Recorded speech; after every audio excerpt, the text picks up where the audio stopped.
Ladies and gentlemen, our event will begin in 10 minutes. Thank you.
Ladies and gentlemen, please take your seats. The event is about to begin.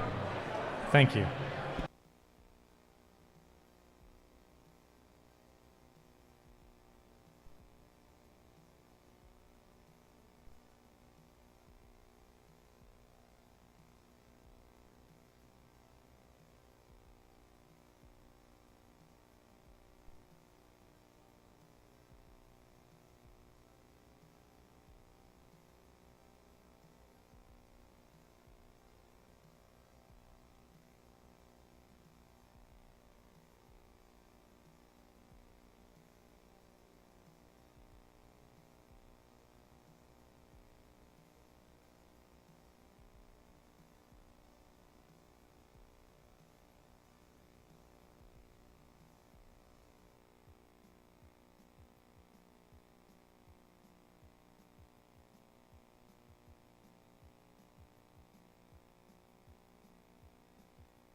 Ladies and gentlemen, please take your seats. The show is about to begin. Thank you.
Hey riders, 2021 was a sneak peek to 2022. The 15th year anniversary is going to be the most epic ride to conquer cancer ever. Don't miss it. See you there.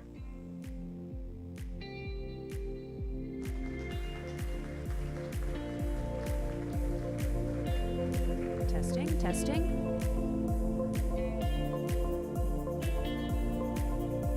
I hope everyone can hear me. Welcome to the 2021 Rider Recognition event.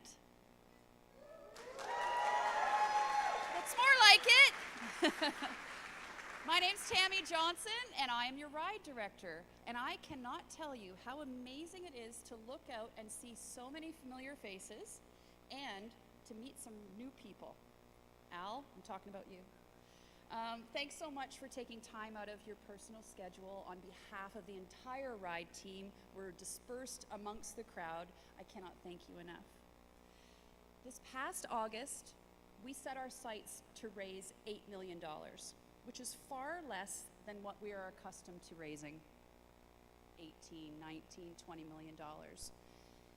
This year, we exceeded our goals by nearly $2 million and raised $9.9 million.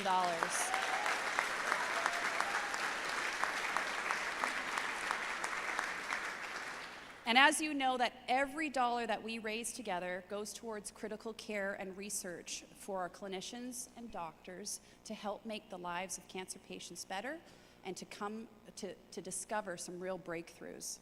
You may hear about some today. We saw close to 900 of you at our pit stops this past August. And if you realize the pivoting that was done, the word pivot was overused in our office, we were amazed at how successful our ride became, even though we were fighting a pandemic. This showed how important it was for us to gather and to work really hard to bring a physical event back 2 days, over 200 kilometers, coming back to you next June for our 15th anniversary.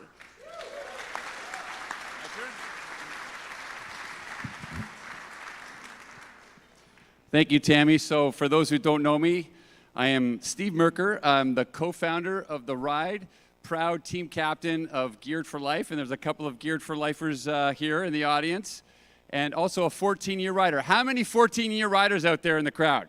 Raise your hand. Right on. Let's give it up for the 14-year riders. We've got Billy. Good to see you. We're brothers, blood brothers, right? We've all had our 14 years of riding. It's unbelievable. We've raised $230 million. We have ridden, believe it or not, over 12 million kilometers as a group over those 14 years. And we're so pumped about the 15-year anniversary next year, and we want to make it the biggest, bestest ride ever. So make sure when you go home tonight that you get your family and friends to jump on in our Peloton and join us, because it's going to be great. We've got tonight a few special guests. We've got Dr. John Irish, who's sitting over here. So you might know John as the guy who does our safety speech every year. He's a doctor. It's appropriate he does the safety speech. And I've heard he has a 1-hour PowerPoint presentation tonight for your viewing pleasure, because he hasn't done an event like this in 2 years, so he has so much to catch up on. There's so many research breakthroughs and things he wants to talk about, so we're going to hear from John. We're also going to hear from Louise Giacobo. Where's Louise? There's Louise in the front. Thank you for joining us tonight. I know your story is going to help inspire people and remind us all why we do the ride. I wanted to quickly highlight a few folks that we have in the crowd, and I hopefully you're here. I saw on the RSVP list, but we have a few of our board members here. We've got Jochen Tilk, a 14-year rider. We've got thank you, Jochen. We've got Eric Montero from Team Sun Life. I don't know if Eric, if you're out there. There he is, Eric. Helen, I don't know if Helen Malavi-Hicks is here from Team PWC Hicksfire, but on our board, and also a 10-year plus rider. We've got some of our vice chairs. Jennifer Hawkins right here from Team BMO. We have Narav Patel somewhere over here. Narav, thank you so much. There he is behind the bar. I can barely see you. We've got and so many other people. I mean, I could probably go around and around and around identifying and thanking every single one of you for taking on the challenge of riding over 200 kilometers and raising over $2,500 year after year after year. And it's making a difference. And you're going to hear a little bit more about that from John. At this point, I'd like to introduce our title sponsor. You know, Enbridge has been our sponsor since 2011. And not only do they provide funds that help offset the cost of the event, but they get out there and ride with us. And Ian McPherson, I actually had the pleasure of riding with in the last in-person ride. We did most of the 100-mile ride together and shared some stories and suffered a whole bunch out there on that hot day. But Team Enbridge has raised over $3.7 million as a team, right? So they're out there fundraising and riding with the rest of us. So I'm going to hand it over to Ian to talk a little bit about Enbridge and the ride. Come on up, Ian.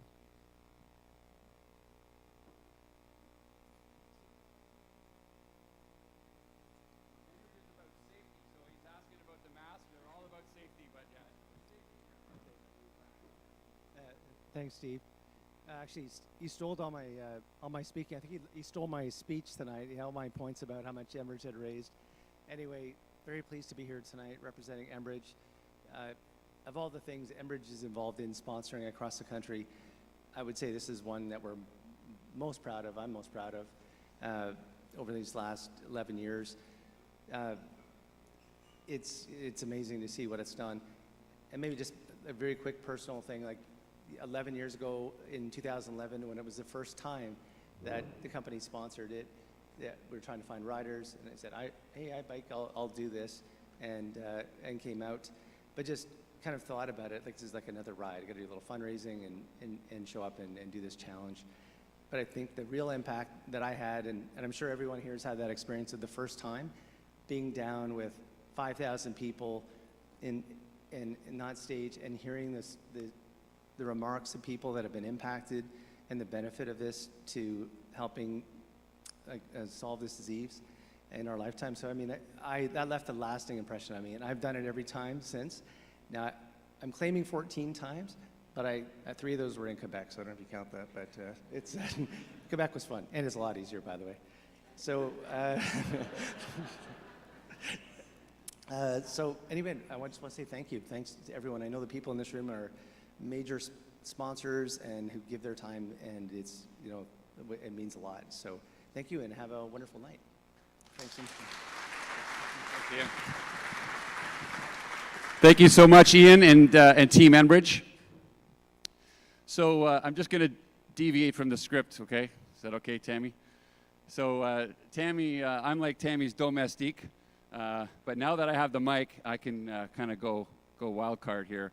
But I wanted to, you know, just looking around the room, I've got a lot of emotion. I'm looking at, you know, all the signed banners from all the, well, most of the years. We lost a couple. But, you know, I used to have those actually hanging in my office. After every year, I would put them in my office, and it would remind me, because if you read them, you should have a read if you haven't read them. There's so much motivation and inspiration in those banners, and that's why we do what we do. That's why we ride. And so I wanted to share this story. We did have a video, but I thought I would share the story. But this year, which, you know, in-person events to me is like the pinnacle of what we do, because it reminds us why we ride and why we fundraise and why we try to make sure that people who are diagnosed with cancer have a better outcome in going forward. So I got a message from one of our ride guides in I think it was in early August this year, and it was from one of our riders, and he was asking for an extra jersey, an extra Ride to Conquer Cancer jersey, and I like, well, we don't usually, like, you got to earn the jersey, right? Everybody who wears a Ride to Conquer Cancer jersey, you have to earn it. You have to fundraise, and you hit the minimum. And, you know, we changed the minimum the past 2 years because of COVID. But I'm like, well, you don't really do that. But then I read the guy's story. And he said that he was out for a training ride in July, or I can't remember. Yeah, July. Tammy's going to just nod and say if I'm right or wrong, or if I'm making stuff up. But no, this is a serious story. So he was out for a training ride with his buddies, and they were like north of north of Markham somewhere. They hit a coffee shop, and they were scouting their ride route for their virtual Ride to Conquer Cancer this past year. And there was this older woman there, and she walked up to these three guys, and she had a picture of a bike. It was a time machine bike, pretty good bike. And she said, "Hey, who wants to buy this bike?" And they're like, it's like, who is this person? She's hanging around a coffee shop, cyclists around, she's trying to pawn off a bike. Like, how legit is this? And they said, "Well, why are you selling this bike? Like, you don't look like a bike rider. Like, what's up? Is this legit?" And she said, "Yeah, it's my son's bike." And they said, "Well, like, why is it your son riding it?" And she said, "My son's no longer here." She said that her son was diagnosed with cancer in the spring, and he was inspired to do the Ride to Conquer Cancer, and he wanted to do something to fight back. So he went out and got this time machine bicycle, and he wanted to move time backwards, I think, with this time machine bike. And so I think he maybe got on the bike once or twice, and his cancer unfortunately got worse and worse, and he passed away in the summer. And so his mother was trying to sell his bike, and so the guy, Wilkin is his name, he said, "You know what, that bike actually looks like I'm interested in it, so how about I come over next weekend, and we'll have a look." So he did. So he went over to her house the next weekend, and he tested the bike out, and the bike fit, and he said, I think I want to buy this bike and ride it in honor of your son." So she said, "When are you doing your ride?" And he said, "Well, Ride to Conquer Cancer Weekend's August 28th, 29th, so I'm doing my big ride on the 28th. And she goes, "My son's funeral is on August the 28th. And then she said, "Where are you riding?" And so she explained the route that he was going to take. She goes, "Your route goes right by the service on that Saturday." And she said, "I would be honored if you rode by on Saturday on the time machine bike and dropped by the service." And that's what he did. So he rode on that Saturday on the time machine bike. He had two nameplates on his bicycle, one with his name and one with this woman's son on the back plate. And he arrived right as the service was finishing, and then he presented the extra jersey to the family, and it was such a powerful moment. And those moments to me is what the ride is all about. And so I wanted to share that story because those are the kind of things that you usually hear a lot of on ride weekend and leading up to the ride, and that's why we do what we do. So I thought I'd just share that to kick it off. And now on a different note, I wanted to thank our sponsors. So we had Ian up here from Team Enbridge, and they've raised over $3.7 million as a ride team. But all of these sponsors up here have supported the event, some for many, many years. And I wanted to highlight Team RBC, who sponsors our ambassador program. We had the Nanji Family Foundation do a match program this year, and thanks to Bruce, who's out there, who helped introduce us to the Nanji family this year. We have KPMG, who've been a long-time sponsor.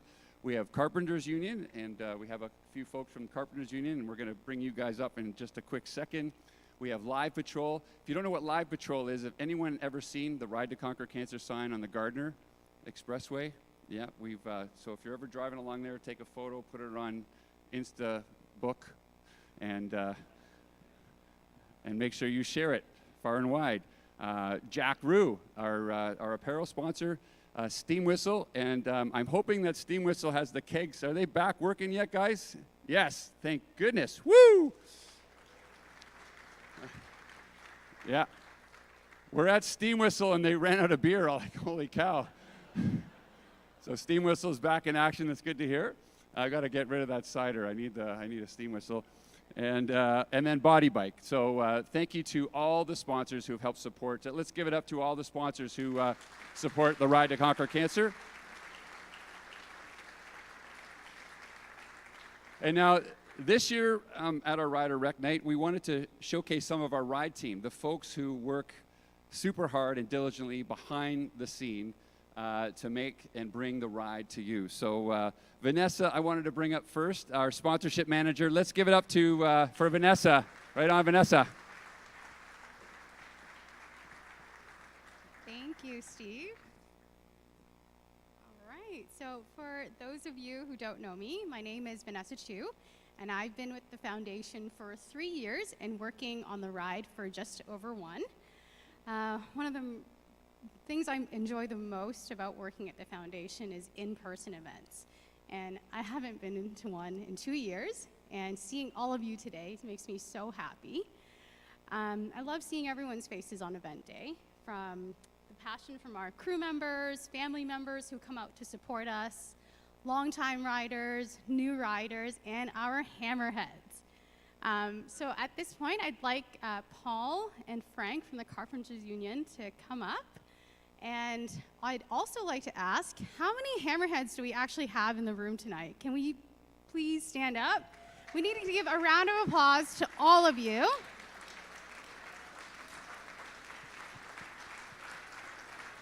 You guys really take it to the next level. So each and every one of you raises over $3,000 and rode 100 miles in just one day. That's absolutely amazing. And if you guys can come up. And for those of you who have earned your hammer vest and have yet to get it, we have our ride guides over here, our amazing ride guides. If you haven't gotten your hammer vest, make sure to go get it from them. And we have Paul and Frank, and as well as Steve with his hammer vest, modeling it for us.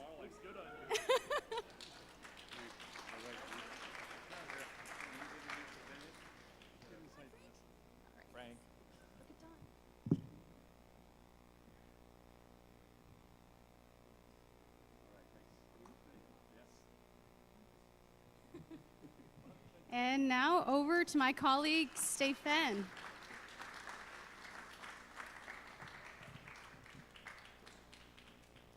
Thank you, Vanessa. I'm Stephen Hetherington, your Ride to Conquer Cancer manager. It's been really great meeting some of you face-to-face for the first time today, and thanks everyone for coming out. So every year, we have upwards of 4,000 to 5,000 people who tackle the incredible task of training, fundraising, and ultimately riding together in June. It's an incredible physical and emotional feat. About 10% of those people will take on the additional challenge of captaining a team. Captains require patience, they require diligence, they require all sorts of extra qualities, and we appreciate them very, very much. So, a round of applause to all of our captains in the room.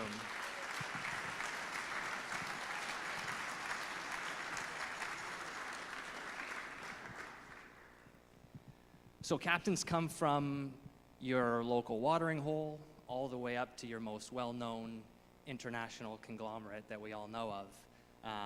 And they go the extra mile to rally their teammates, their colleagues, and their friends to drive the majority of the fundraising that we all do together as part of this event. So like I said, they embody all the qualities that we look for in leaders, patience especially in the face of me reaching out frequently, letting you know where you stack up relative to your industry colleagues and teams that are of a similar size of you. So I've probably emailed all of you about 4 times in the last 3 days. So if you want to put a face to a name on an email, you've just done it. So of the over 400 teams in 11 industries that participated in this year's event, 37 took the top fundraising position in their category as part of the Top Team Challenge. And I've got a lot that I want to say about every single one of them. But I'm not going to do that because Tammy said I couldn't. So, at the top of the corporate division this year, captained by Dan and Luis, Team Scotiabank, raising over $398,000 this year, was Team Scotiabank. Thank you so much for all the hard work that you've done. They came in hot at the last minute to take the title, and we appreciate everything that you contributed to this year's ride. Our overall fundraising champion team this year, across all industries, came from our community division, captained by Steve Cohen. Team Steve's Psychopaths raised over $460,000 this year. So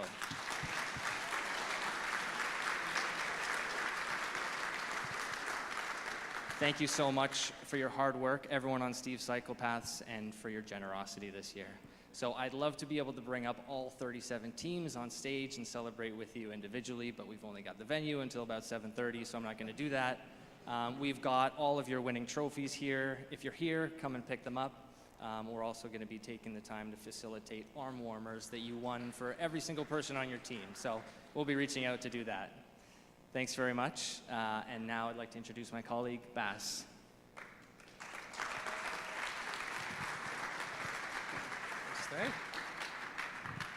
Good evening, everyone. Wow, look at all these beautiful faces. I'm so excited to be here. My name is Bas de Beer. Very unusual name, isn't it? It's Dutch, that's why. It's a one of a kind. I think I'm the only Bas in Toronto, to be honest. My job title is Event Operations Manager. That means that I deal with all the event logistics. So creating all those fun and challenging routes for you, organizing all the fantastic volunteers that we get on our event every year, as well as crew members. Thank you to those. You can clap for that, definitely.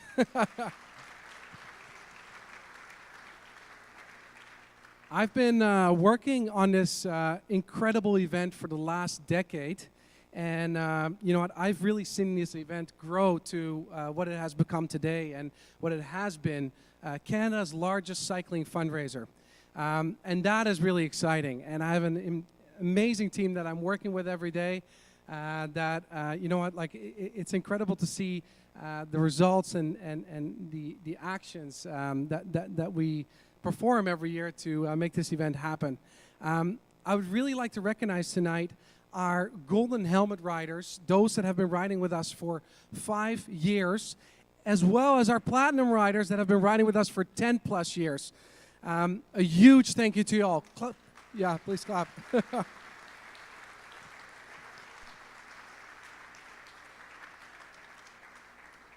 I mean, I'm sure you guys have all seen it, those Golden Helmet riders out there, as well as Platinum rider helmets out there. But it really stands for the loyal, long-standing support that they've given us in our event and the dedication to our cause and mission. So I must admit, talking about helmets, we do have a limited batch of helmets here, which is exciting. We are awaiting a stock of helmets that is currently in Montreal. It was supposed to be here today, but hey, we can't have them all, right? We can't win them all. So with that being said, we'll make sure that if your helmet size is not here tonight, that we'll find a way to get them to you tonight. Not tonight, sorry, in the coming months. Give us some time. But with that said, please feel free to come over here and try out any of the helmet sizes that we do have, because 90% of the chance we'll have them here with your name on it. Over to Jill Knight Hunt.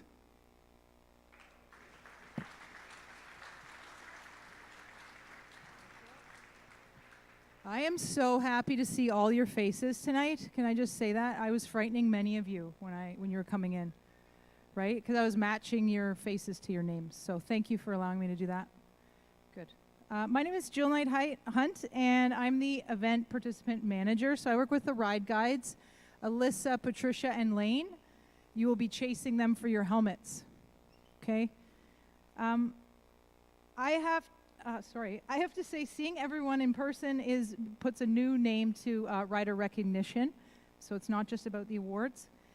Tonight I have the privilege of addressing all of the RBC Platinum Ambassadors in the room. Do you guys know who you are? No? Okay. You will, soon. We have your jackets over here. You can come and get them at the end as well. sorry, everyone who is an RBC Platinum Ambassador, please stand and be recognized, but we don't know who we are. I don't have the list. No. We're going to clap for you. We're going to clap. That's great. All of you worked very hard this year to achieve this milestone. We're happy to have you here joining us tonight, and we're honored to have all of you as part of the RIDE family year after year. I would like to, I cannot call all of you on stage because, again, that would take too much time. So thank you very much and congratulations.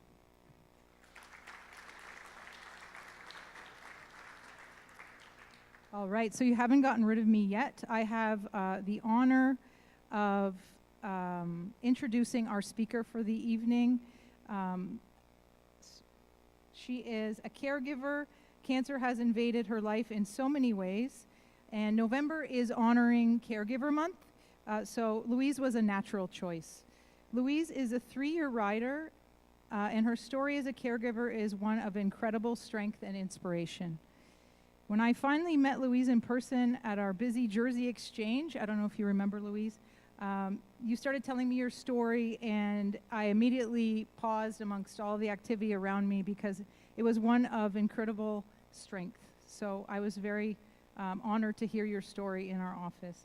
So please join me in welcoming Louise Jacobo to share her story with us tonight.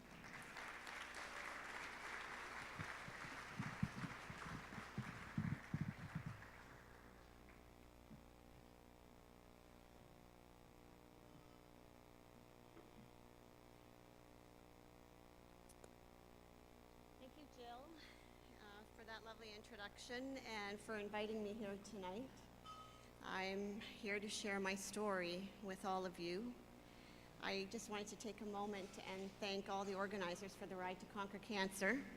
I just think that's an amazing event, and it's a lot of hard work and dedication that all of the people that are behind the scenes that put it together, and I just wanted to congratulate them and say thank you, because it's an event like no other, and having participated in it live is just an experience that you remember forever. So thank you to all those who put the organization together, and it is worthwhile, and it accumulates a lot of money to kick this cancer to the curb, because we've got to do that. I just want to start off, thank you. I just want to start off, hello and hi to everybody. I want to first off say thank you for listening to my story, as I appreciate you all being here tonight. If you had asked me 15 years ago if I would stand in front of a large crowd and talk to them about my caregiver experience with my family members and their cancer diagnoses, I would have said no, absolutely not. First of all, I don't even like talking in front of large crowds. And second of all, cancer? No, that's not going to happen. Not in my family, not my loved ones. Well, as you see, here I am, standing in front of you. Not a place where I thought I would venture to be. I accepted this invitation not because I like to talk in front of large crowds, as I've already mentioned, I don't. But I accepted because if my story can touch or help one person with their cancer journey, then it has made this experience for me all worthwhile. The one thing with cancer is that you don't see it coming. It comes like a thief in the night, stealing your hopes, your dreams, and happiness for your future. It replaces it with a journey you don't want to go on, a journey riddled with physical, emotional, social, and spiritual pain. Who wants that? No one. But the reality is we don't choose it. It chooses us. This is my story of how cancer has affected my family in more ways than one. that the life we had before has changed to a new life, one that you can't prepare for. You live each day and you learn how to cope, so you continue to try and move forward. It takes you to places you don't even want to go, but you have to, because you are in it. And because you have hope, you have faith, and you believe for a future, one of great health and happiness for your loved ones, you do it. Let me introduce you to my family.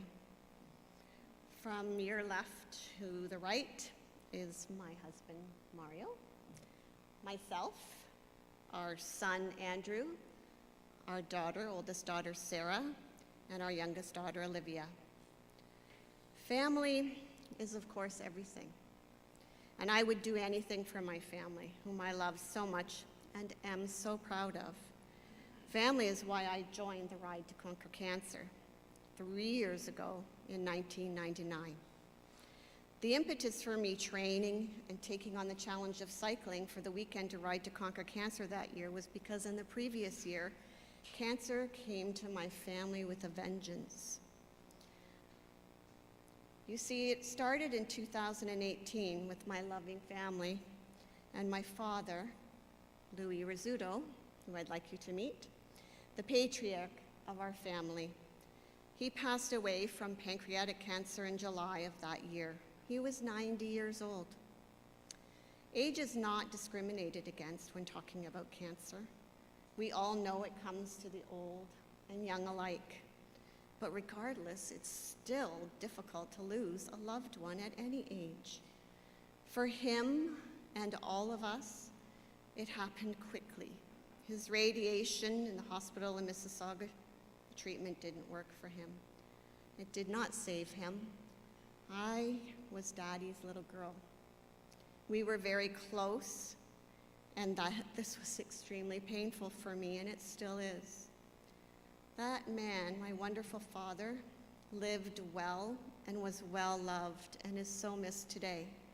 Cancer took him away from us, but I recognize we were lucky and blessed to have loved him for so long, and he loved us. He left a hole in our hearts, but a legacy of beautiful memories, and for that I am grateful.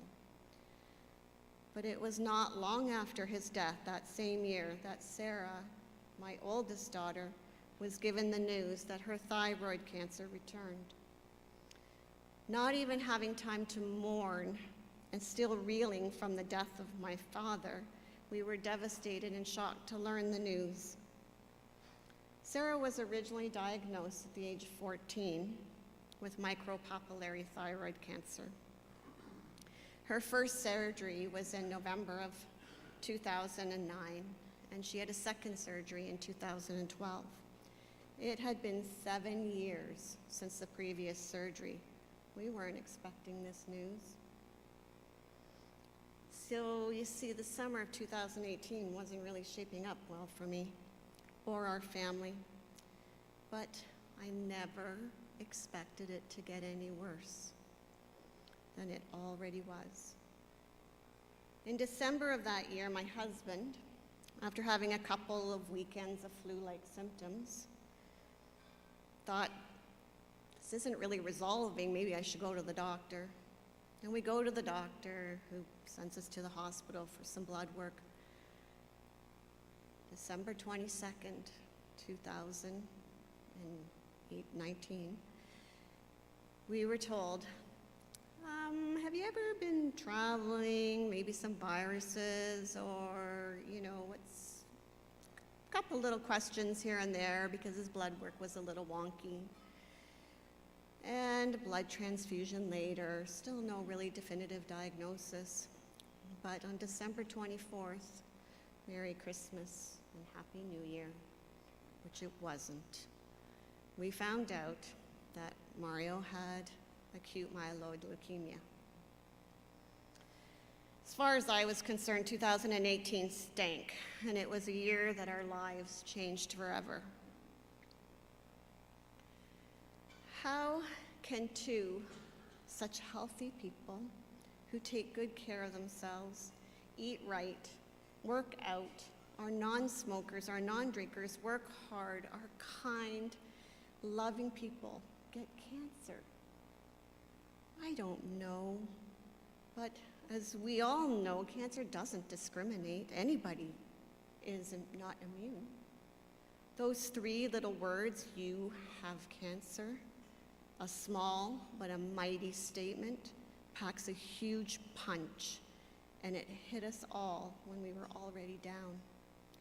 Sarah underwent investigations with many diagnostic tests and biopsies to determine the best course of treatment. And then finally, when all the data was collected, she was going to have a left lateral neck dissection, which was scheduled for January 18th, 2019 in Hamilton. It was so disheartening. After Sarah's last surgery, we referred Sarah to UHN, who took over her care as the Princess Margaret Hospital Cancer Center Tumor Board reviewed all her tests, her pathology, her biopsies, and they have continued to monitor her to this day. She has now endured 3 neck surgeries and radioactive iodine as a result of this cancer, and she amazes me each and every day with her strength, determination, positivity, beauty, inside and out, intelligence, love, caring personality. She inspires me. I just can't think of all the adversity that she has gone through in her young life and has overcome. And it astounds me that I am so proud of her and her accomplishments. She is my superhero.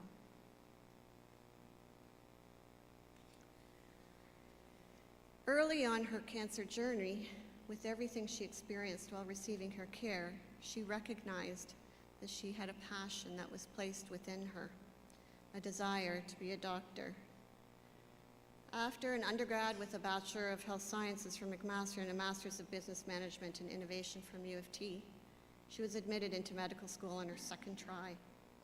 She is currently in her 3rd year of medicine at Ottawa University and loving it.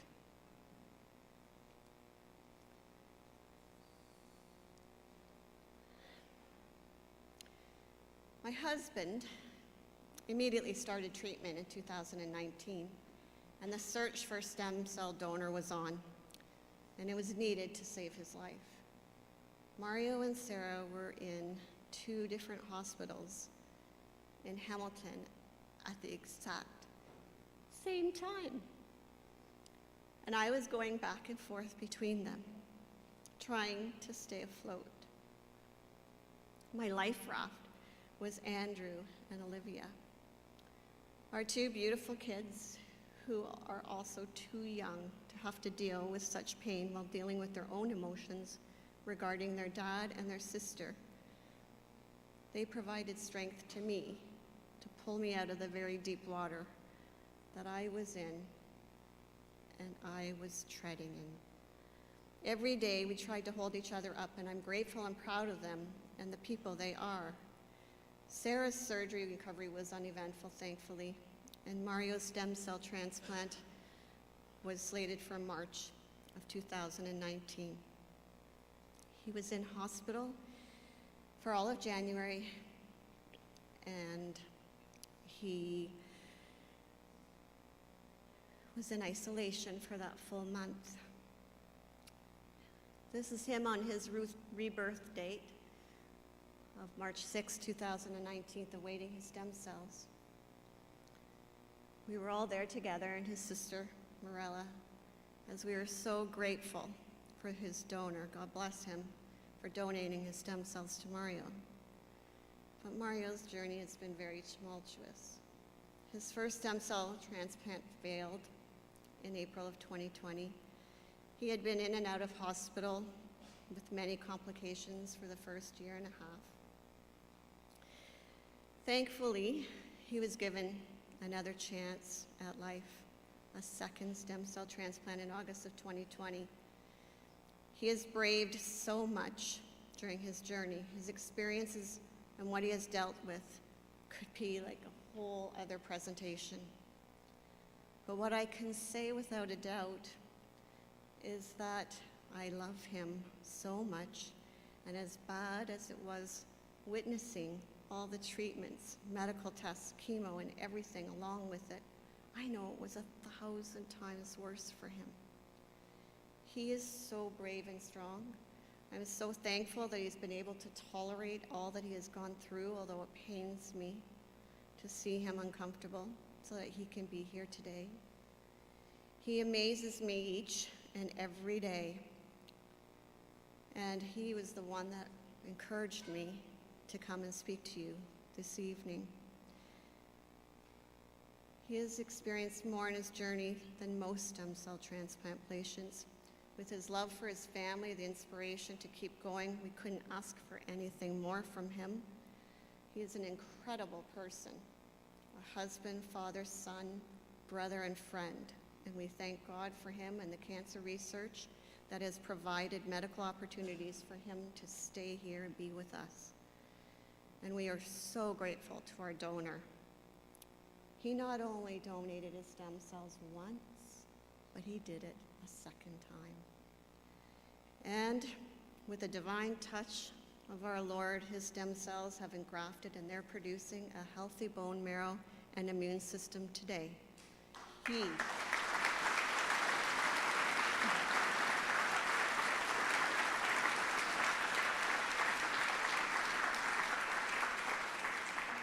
He is my superhero. Not sure if you're familiar with the phrase, "It takes a village to raise a child." Well, I believe it takes a village of people to support the affected through their cancer journeys.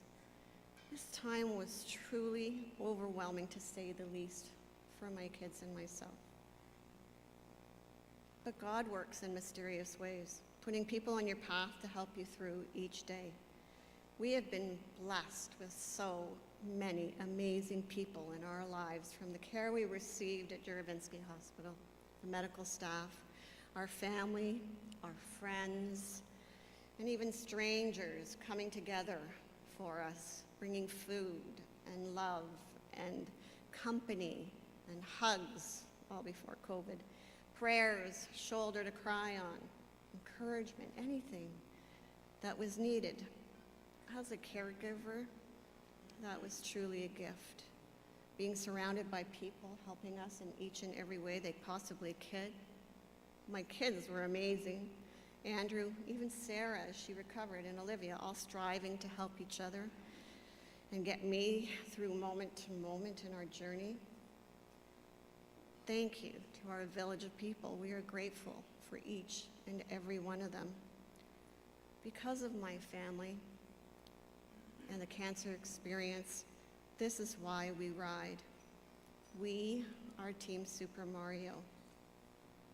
I am riding for my dad, for Sarah, Mario, and all those diagnosed with cancer, receiving treatment for cancer, for those who can't ride, and all those that are affected by cancer. If any of you, and all of you that have been in the Ride to Conquer Cancer, you know you need to train first, because if you don't train, you can't walk for the next few days after the weekend ride. So we had our wonderful friend Vince, who is a cyclist, and he had heard about our story and how we were going to start our Team Super Mario. He said, well, you're not doing it without me. And he jumped right in 2 feet and helped train Sarah and I, because we had never really done any cycling prior to that. And we were able to train and do the Ride to Conquer Cancer.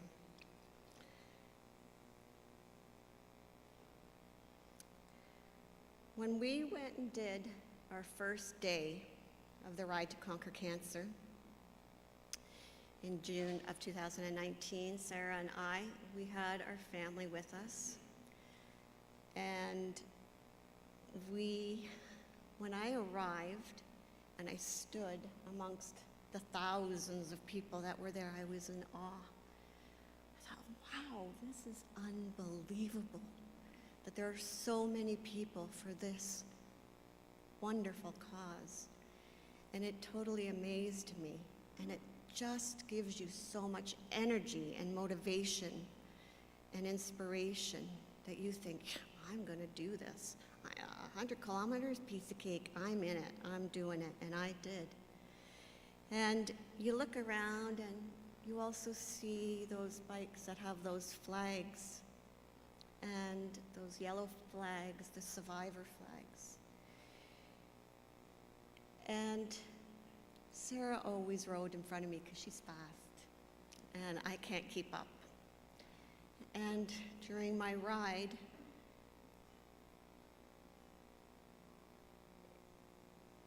you see your child in front of you with her survivor flag, and you think, how did that happen? How does it happen? And you give your head a shake because it happened. And you know that she's a survivor. She made it, she did it, and she continues to do it. It's not for me to question why, but I'm thankful that she is here and accomplishing her dreams. And for those that are out there that have survived, I am grateful that you are able to accomplish your dreams. We finished in Niagara Falls, and what an accomplishment. Our first day of the first day of the ride, we were exuberant. We were filled with so much joy, and the excitement of everybody around was amazing. The energy. Going through the gates is an experience of itself. Our family, Super Mario, the second day of our 2-day event, we stood and we looked at each other. We were exhausted, Sarah and I already, but we knew we were going to do it again because you want to keep going. We made it. Our first Ride to Conquer Cancer live event, and we made it to Niagara Falls. It was awesome. Couldn't believe it. It's exhausting, but you don't feel it. You just relish because you think, oh my gosh, this is just so amazing, an event that helps so many people. It was a wonderful feeling, and I'm so glad that I've participated in it. Our next Ride to Conquer Cancer expanded, and we became a team of 6, I think. Yeah, with our friend Vince and Andrew and Olivia and Sarah's boyfriend Sharif. It didn't have the same hoopla that the live event did because it was virtual, but it was still important to take on this very personal goal, and we're so grateful to have done it.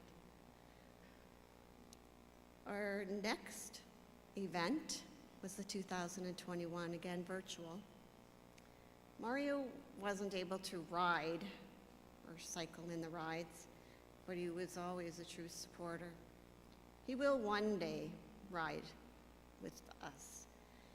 He and Andrew, when Andrew didn't ride the second year, when he and Andrew, they would follow us in the car, especially during the virtual rides, because they wanted to make sure that we were safe. And the ride of 2021 was a little bit more eventful. I had mentioned that Mario would drive behind us, and we were on the last leg of our 100-kilometer ride. It was 20 kilometers to go. And we had trained this portion. We were in Burlington. We were coming to the end of our ride, and I said to Mario, no need to follow us now. We're good to go. This is our training pattern. We've done it a million times. We don't need support. We're good. So they left, Andrew and Maria left, and started to rain. And we parked our bikes for the rain to settle in, and then rain stopped, so we were coming off the waterfront and moving onto Lakeshore Road, not knowing that there had been an accident on the Skyway, so Lakeshore was now being plugged up with cars. We had no way to get across, so we thought, well, we've done this so many times, we'll ride the lift bridge, the Eastport lift bridge. It won't be difficult, we've done it so many times before.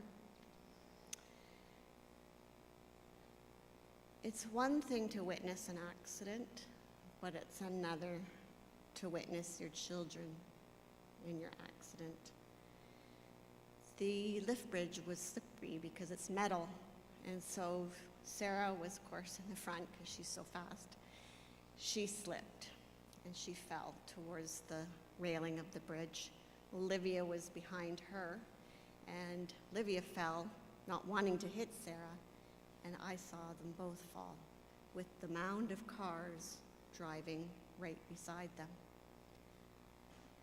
Thankfully, they didn't fall into the onslaught of cars passing us on the bridge, and both of them were bleeding in different spots, and Sarah was going into shock. We were grateful for the angels who eventually stopped to help. A nurse named Kate took Sarah in her car. A young couple took Olivia into her car and wrapped her wounds with a diaper because I had nothing but my mask. And a gentleman named Sean took our bikes in his big SUV with a bike rack. How coincidental is that? Not very coincidental, I think. Someone did that for us. We all ended up in the emergency department, but I will tell you, all's well and ends well for each of them. Andrew rode the 20 kilometers to finish our goal, and the girls have the war wounds to remind them of their strength, determination, and amazing dedication to a cause very close to our hearts. This may not be the path that we have chosen. Our lives have indeed changed for my husband, myself, and my kids. But on it, we have met some wonderful people and learned many things, and want to give back to the people that helped us and to people that need our help. And this is why I am here today, and why I ride as Team Super Mario, raising over $20,000 as a team for Princess Margaret Cancer Center. When I look out into the room, I'm very cognizant of the fact that each of you have your own reasons why you participate in this event, and I applaud each and every one of you, and I congratulate the award winners for their amazing fundraising achievements. We can't do this alone, but we have to do it. These dollars for Princess Margaret is invaluable, and as my family is a testament of the results of what research can do for cancer treatment. We have to keep going. Thank you for listening to my story, and I look forward to seeing you all on the 15th annual Ride to Cancer Weekend in June. Thank you.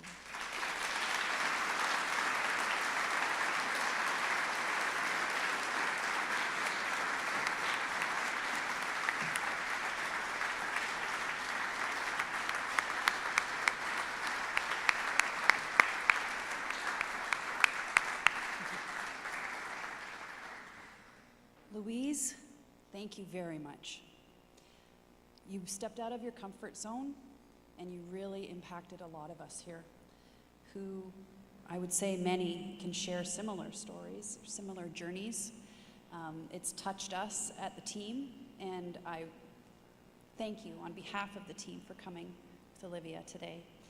We're all cheering for Super Mario, and please thank him for encouraging you to do this today. It's very special.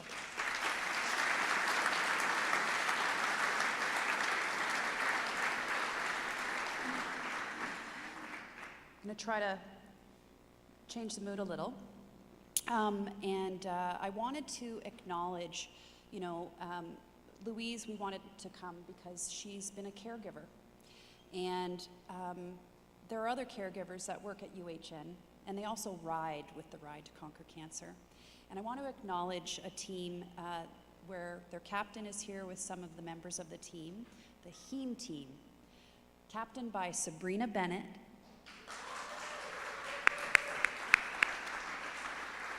I think Dr. Crump is also here today. Yes. Thank you so much for coming. They're a wonderful group of individuals who ride each and every year, and not only do they raise funds for the Cancer Center, but they treat patients. With some of their patients with them today. I was given the privilege of meeting Joe a couple years back, and he's here with us today. He's a 5-year rider, so congrats, Joe. It's so great to see you. Another very special honor I have is to introduce Dr. Jonathan Irish. Dr. Irish has participated in the Ride to Conquer Cancer for every year he has not had a broken bone. He has delivered our safety speech. You may remember him when you see him. And Dr. Irish also has the longest and most impressive title known to mankind. I'd like to welcome Dr. Irish to the stage, and thank you very much.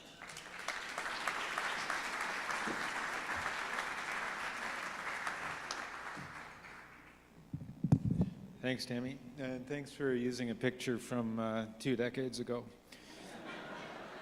One of the problems that the organizers have is that I'm completely unscripted, and that creates a problem, of course, during the safety speeches, as you guys all know. What a shitty 2 years that we've had. But we're back.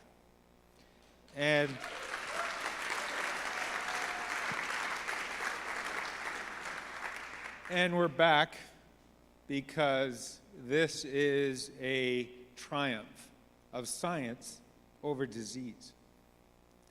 The same challenge that we have in cancer. Let's think back 500 years ago.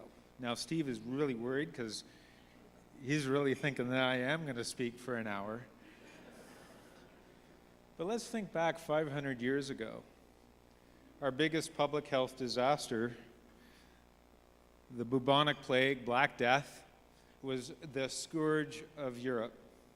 It killed 60 to 70% of people in cities. Incredible. The measures that we had in those days, if we go back to Sardinia, Italy, there was one guy there, a public health doctor, who said, let's mask, let's socially distance, let's stop social gatherings, let's quarantine, 40 giorni, 40 days, those who get sick, that's where the word quarantine comes from, to keep others safe. And those who get sick, let's put them in lazarettos. Those are quarantine hotels. And let's have morbers, border guards, checking health passports before they get into the city. Incredible. 400 years later, the next public health disaster, the Spanish flu, in 1920, what was the response? In 400 years, it was exactly the same thing. It killed millions, tens of millions of people. In 100 years, think of the difference. 18 months ago, what was our response? The same as it was 500 years ago. Masks, social distancing, lockdowns, closing borders, until science kicked in. So let's think of what's happened over 100 years. Small footsteps, progress, small breakthroughs, building blocks of science built on each other that have bent the curve. In the 1930s, the discovery of the electron microscope, the magnetic electron microscope at the University of Toronto. In the 1950s, Watson and Crick discovered DNA, or the triple helix of DNA. A woman comes from the UK, June Almeida, to study at the Ontario Cancer Institute as a technologist looking and studying the electron microscope at the Princess Margaret Hospital.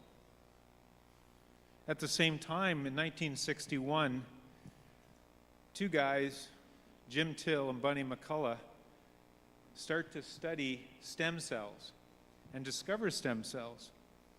To this day, curing diseases like those of Super Mario's to reconstitute patients with leukemia. Not possible until 1961 and the discovery at the Princess Margaret.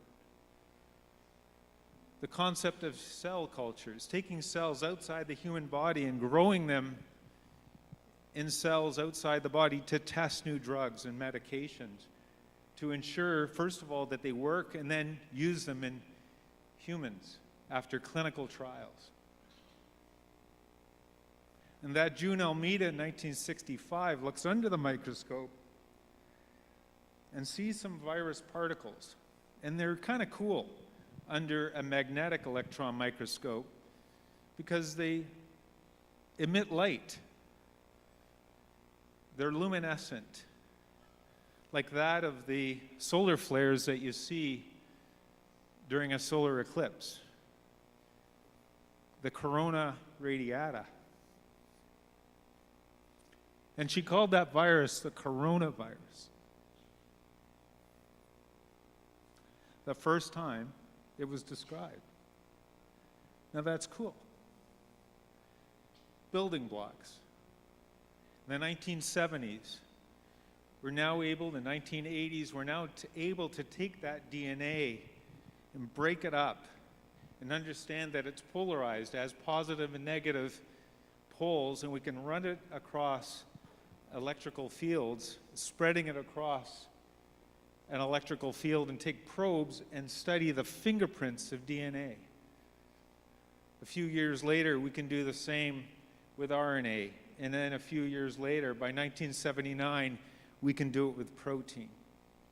In other words, we're starting to understand the fact that we can take DNA and RNA and protein and manipulate them and understand them. 1984, a crazy scientist in California named Carrie Mullis, along with a Canadian, Dr. Smith from UBC, take the concept of an Xerox machine for DNA, the so-called polymerase chain reaction, PCR, which we hear about today as the gold standard for COVID-19 testing. But Carrie Mullis, basically taking that million-page book of DNA that makes up our bodies, is able to use that Xerox machine and basically Xerox and copy one page of that book, of that million genes in your body, such that we can read the words on the page, so that we can sequence DNA. In other words, we can read the sequence of a DNA, and so we start to do human genome sequencing. We start to sequence viruses. We start to understand how DNA makes up organisms. And he, along with our Canadian, Dr. Smith, wins the Nobel Prize in '92. All of these are building blocks, small breakthroughs built on each other. So that 18 months ago, unlike 100 years ago, unlike 500 years ago, we can take that science and we can pivot. We can pivot to crush a disease that we've never seen before. So, we understand that there's a spike protein and that we can create an mRNA virus to that spike protein. We can wrap it up in an envelope and give it in clinical trials that we've been using for 30 to 40 years in cancer care, in cardiac care, and so many other areas of science. But we're ready, we're primed to take new discoveries in the lab and quickly pivot them to care. And that's cool. And that is how it has happened. Now, the RTCC is not Ride to Conquer COVID. But we have made and bent the curve of cancer care over the last 40 years. If you walk through the doors of the Princess Margaret or any other cancer center with any cancer, all comers, your chances of survival were 40%. And today, they're 70%.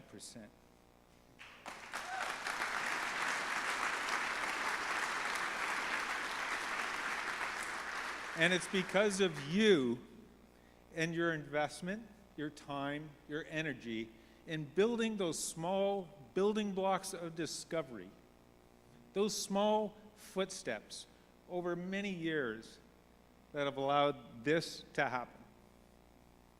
And we'll continue bending that curve. So it's a long-winded story, going over 500 years. But the end is thank you. Thank you, and see you next year, because we are back.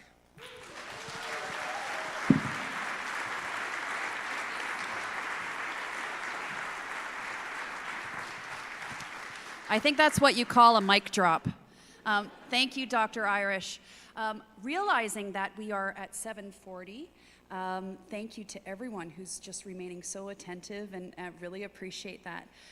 We do want to be able to show you our 2022 video. You may recognize some pieces in there that we felt were really important to keep. So if you could draw your attention to the screens here. Here we go.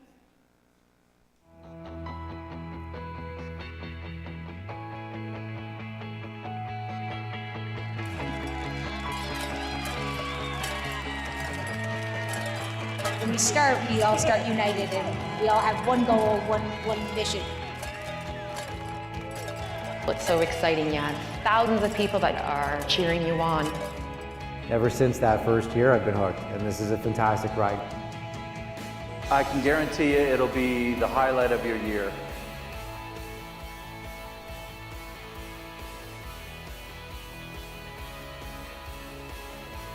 If you are looking for an experience like no other experience, where you're part of a community, it doesn't matter what fitness level you're part of and you're well supported, this is the event to do.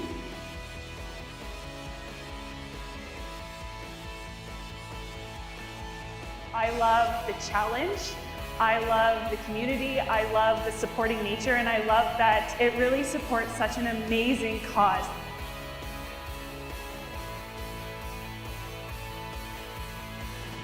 The struggle that I go through is nothing compared to what they have to go through, what they have gone through. We do this for hope. Let's go. Do it for hope. We lose too many special people to cancer each and every year. It touches everybody. We lost our wonderful son Reed to lymphoma, and Reed was a huge Batman fan. Reed was extremely stoic all through it. He's, he had a depth I had no idea he had. I think about my mom and my dad. My parents passed away of cancer. My sister got a cancer 2 years ago. And I got a cancer. We have it in the family. So I'm going and I'm thinking, my dad will be happy to be here. And he's watching me. So I'm thinking, my ass hurts, it's fine. That's okay. I actually love to feel that pain because I mean, think about people who cannot be here. That's because then nothing hurts you because you go, they would love to feel your pain.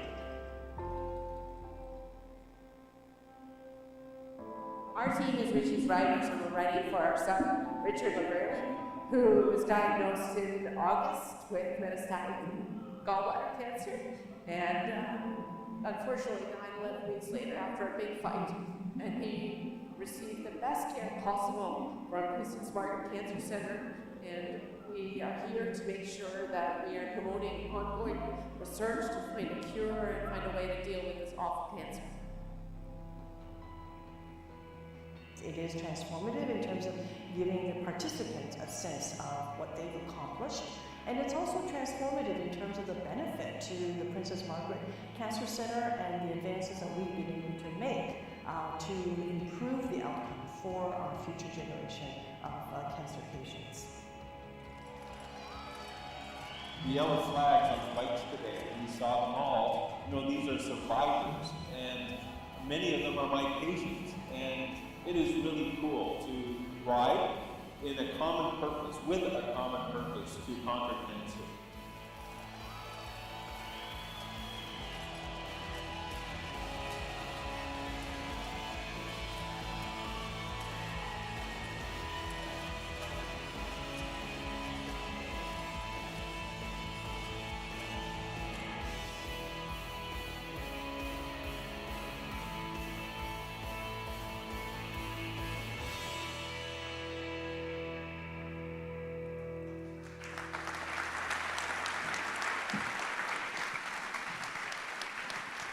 Okay, we're almost done. Tammy, I'm going to need you for a quick second here, but what I love about that video that it proves John actually did the ride, because you saw him with the jersey. We had to pull him out of the beer tent to do that little skit and then come back out, so thank you, John. And thanks everyone again for coming tonight, and man, it's just, like I said before, to see so many people here, it's pretty special, and that's a good sign for next year's ride. I wanted to just clarify one thing. When Jill was up here talking about the RBC ambassadors, I want to make sure you don't go home without your RBC Platinum Ambassador jacket. So anybody who raised over $20K individually, or any team captain whose team raised over $20,000, please stand up, and I want to see who you are. If you raised over 20K, yeah, stand up, or if your team. So all of you guys, but you still owe me a case of beer. So don't forget, before you go tonight, we've got the RBC Platinum Ambassador jacket for you. And Tim from Team Oddballs, so my team, Geared for Life, and Tim's team, the Oddballs, we have always a friendly bet every year for a case of beer, whose team fundraises the most. And we recruited a ringer at the last second, which actually helped us. So anyways, I'll take that case of beer on the way out. But you can get your jacket later. So, thank you for Oddballs for coming down tonight, and I can't wait to see you guys in your team bus next year at Exhibition Place. So next year's our 15-year anniversary. We want to have everyone back. If you haven't signed up, we've got the ride guides over here. We need you to sign up for next year. How many people have signed up already for next year? All right, wow. Okay, now, who hasn't signed up yet? Raise your hand. Oh, I see this whole table. Ladies, let's get over to that table over there. We got to get you signed up. So no one's allowed to leave unless you sign up. That's the deal. Okay, and don't serve that table until they signed up, right? So Bass talked about the gold helmets for the 5-year riders and the platinum helmets for the 10-year riders. And next year, yes, if you look at what you get at the 15-year anniversary, you get something to do with diamonds. And we're not giving away diamond rings. We're going to give away a diamond helmet for the 15-year riders. So 15-year riders, make sure you sign up. And I think there's 64 people that have ridden 14 years. So next year's the diamond anniversary. So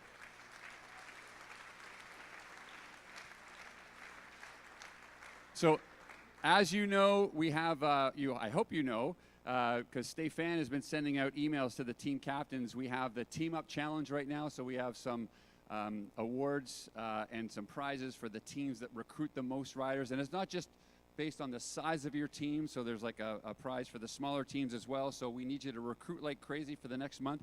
Additionally, we're going to be putting a big banner on the front of Princess Margaret on University Avenue. And everybody who signs up by, I think we're January, just sign up now. Yeah, it's going to be January. But we need you to sign up now and tell your friends to sign up now. And we're going to put your name on the 15-year anniversary banner that faces University Avenue. So make sure you spread the word on the banner. And then you can do a selfie. And if you can find your name and then, again, put it on Instabook, and everyone's going to want to sign up for next year. Tammy, what else have we... you want to come up here and talk about next year?